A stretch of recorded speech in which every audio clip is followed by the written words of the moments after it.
Terima kasih pimpinan dan anggota Komisi 6 yang terhormat, Saudara Wakil Menteri, Staf Khusus, Dirut Deputi Bidang Hukum dan Perundang-undangan, Dirut Telkom, Dirut Telkomsel, dan seluruh jajaran yang hadir. Pertama tentu bagi saya pemikiran ke depan bukan hanya persoalan bisnis digital, tapi justru bisnis teknologi. Karena kalau kita masuk dalam bisnis digital yang tertinggal, pasti juga nilainya akan turun terus. Dan percepatan teknologi ini juga sangat mempengaruhi terhadap bisnis digital ke depan.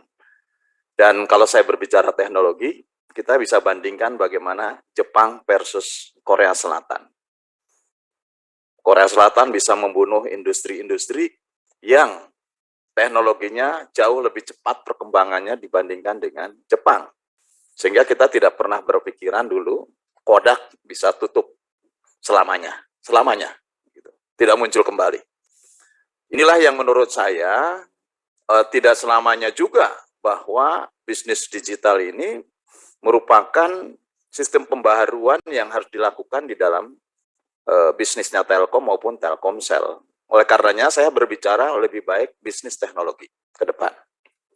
Oleh karena itu, untuk bisa membangun sebuah masa depan yang lebih baik, saya kira memang keniscayaan kita harus masuk dalam bisnis-bisnis teknologi tertentu. Yang salah satunya mungkin GoTo. Gitu. Tetapi kalau melihat terhadap bagaimana ramainya di ruang publik, ini yang harus dijawab secara utuh.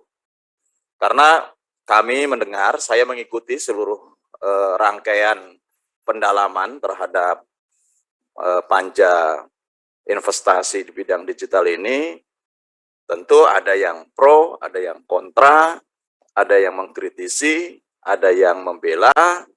Kalau Pak Arya pasti membela terus, gitu ya. Selalu. Dan saya kira bagi saya, yang terpenting bahwa pertama, Wakil Menteri yang saat ini mewakili pemerintah menjamin bahwa apa yang telah dilakukan oleh badan usaha negara ini adalah sudah memenuhi unsur good corporate government. Satu itu. Pastikan bahwa ini memang betul-betul memenuhi unsur good corporate government. Baik dari sisi tata cara, mekanisme, maupun pada sistem yang berlaku di kepemerintahan maupun di korporasi. Yang kedua, tata kelola BUMN yang menurut saya ini juga perlu penguatan. Ya. Misalkan kajian kelayakan. Nah, kenapa investasi Telkomsel itu dikala Gojek dan Tokopedia sedang rugi? Betul nggak? Nah, apa kajian kelayakannya sehingga itu adalah saat yang tepat untuk melakukan investasi?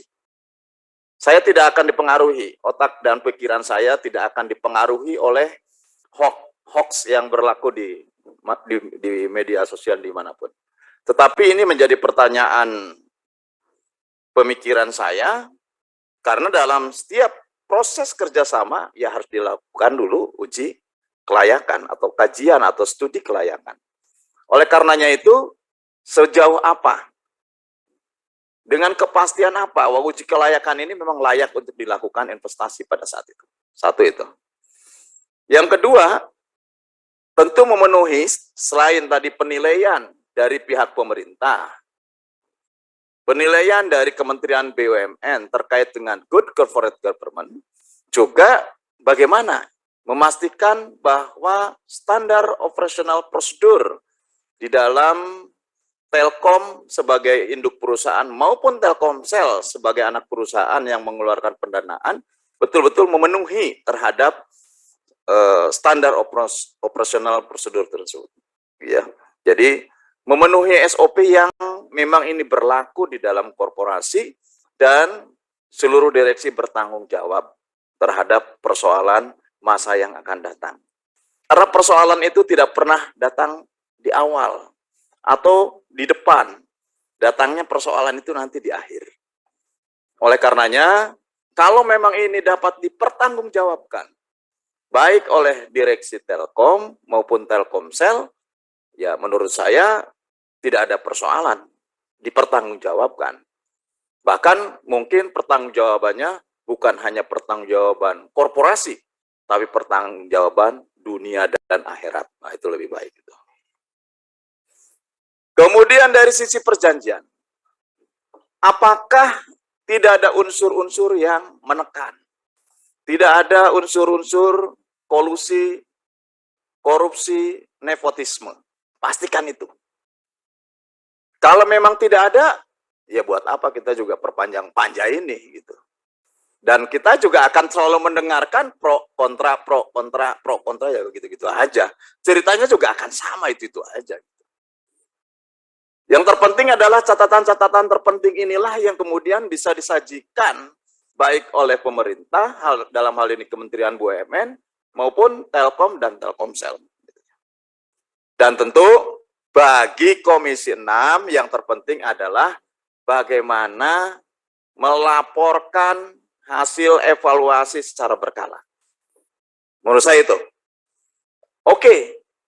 Menurut saya Ketua, menurut saya juga nggak perlu berpanjang lebar. Kalau apa yang saya sampaikan tadi kemudian bisa dipenuhi dan kemudian kita langsung nanti mengambil keputusan secara internal, kita rumuskan secara internal keputusan-keputusan apa yang harus disimpulkan dan kemudian direkomendasikan, salah satunya adalah khusus untuk persoalan investasi terhadap GoTo, maka Telkom dan Telkomsel memberikan laporan berkala. Jadi saya sedih kalau tadi Pak Haris ngecek-ngecek sendiri sampai di mana gitu. Gitu loh. Sedih saya Pak Haris itu. Udah kalah golok, masih harus ngecek-ngecek itu lagi gitu. Nah, beda menangis gitu. Saya senang misalkan Kementerian Perdagangan yang setiap minggu melaporkan terhadap perubahan-perubahan harga di pasaran. Nah, menurut saya ini juga sama.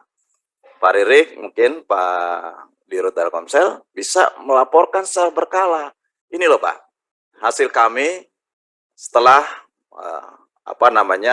betul-betul digodok dalam panja, kami juga semakin hati-hati, semakin mencermati, menggunakan strategi yang prudence, dan inilah hasilnya. Kami berikan evaluasi berkala yang mudah-mudahan hasil kedepannya lebih baik.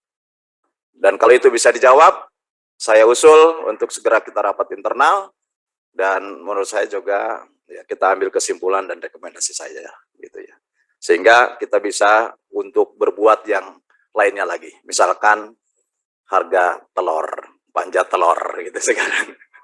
Terima kasih. Assalamualaikum warahmatullahi wabarakatuh. Salam.